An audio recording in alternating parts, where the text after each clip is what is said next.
Hello again. Now in this short demonstration, all we're going to do is paint 5 light strokes on glass. And we're going to spend, 5 minutes doing it? Seems incredible, isn't it? It's not like a Bruce Willis Hollywood action film. But the thing you'll really see is that it takes us perhaps 3 or 4 minutes to prepare the paint for those 5 strokes. And that's a really interesting thing, I think. Of course, we always say this, it takes as long as it takes. You'll see how we change paint that we've just used to paint an undercoat in the previous demonstration into paint that we can use with a tracing brush to paint these 5 gentle strokes. And so that's what we're going to do. And as you see, we're starting pretty much off from the paint as it was before. Just taking a palette knife there and wetting it. You'll see why.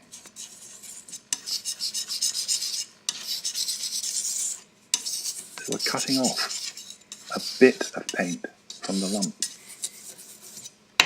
because the paint that's on the palette, having been used to paint an undercoat, is not the kind of paint that we want now to use with a tracing brush in order to copy trace a line, because that's what we'd be doing if we were painting on glass.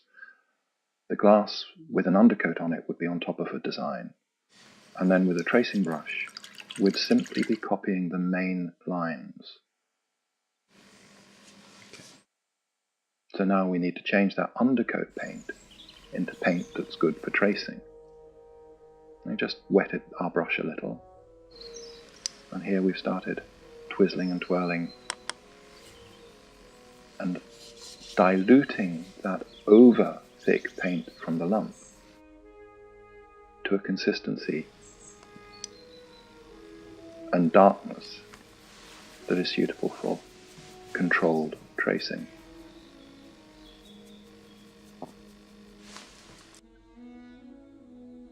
Notice how we spiral round and round and round. And as with the undercoat, where we stopped it and we looked at those zigzags that were in the paint, they're just coming up to the wrist so that you can see the movement of spiraling. You will see that the brush leaves marks in the paint. Now, if the paint were too wet, those marks would disappear.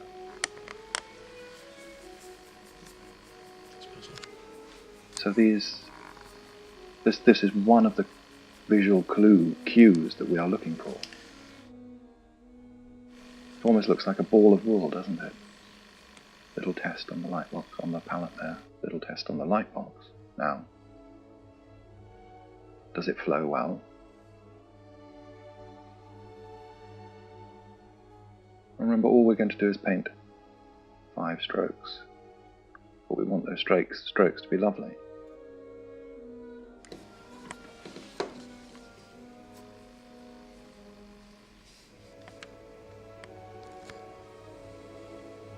Anyway, it's taken about 3 minutes to get to this point, but it might have taken 10 or 15, it doesn't matter if you paint the strokes that you want to paint.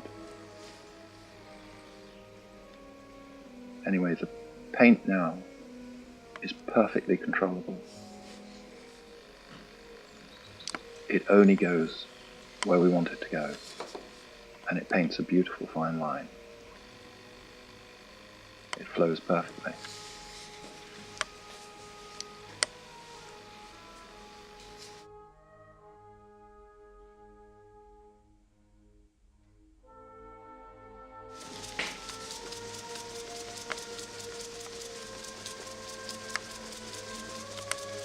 I'm just drying it there with the blender.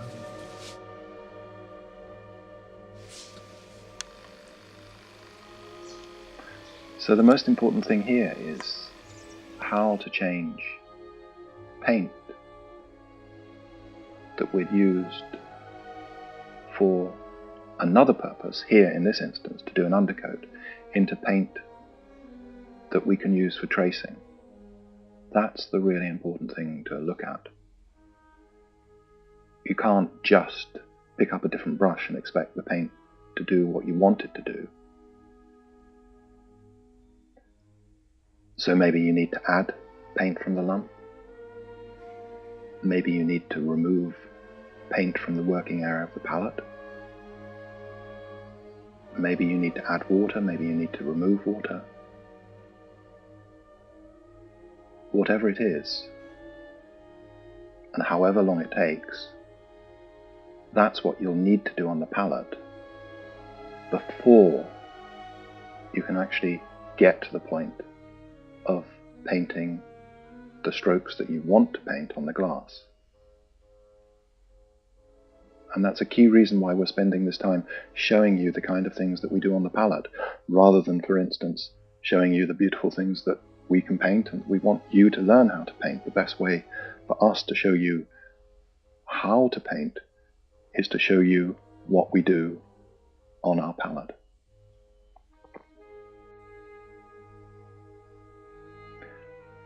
So do rewind this and have a look again at the steps we took to change undercoating paint into paint that was suitable for copy tracing, painting those fine light lines on top of the undercoat.